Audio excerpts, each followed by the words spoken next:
Transporto priemonės valdymo sistema. Gedimų ir būklės registravimas. Pasirinkame transporto priemonę. Pasirinkame gedimą iš greito arba iš plėstinio sąrašo. Surašome komentarą, pridedame nuotraukos su detaliu aprašymu. Tarnavimo remontas registravimas. Galime pasirinkti tvarkymo vietą, matome svarbią informaciją apie priemonę, iki kada galioja tech apžiūra ir taip toliau. Pasirinkame tvarkymo statusą pagal poreikį. Remonto laiko sąnaudų ataskaita.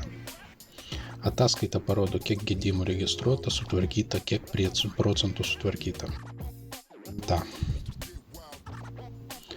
Stebime pakeitimus realiu laiku. Registruotos priemonės remonto eiga, sutvarkytus gedimus. Iš kairės pusės tvarkomos transporto priemonės, iš dešinės skirtos sutvarkyti.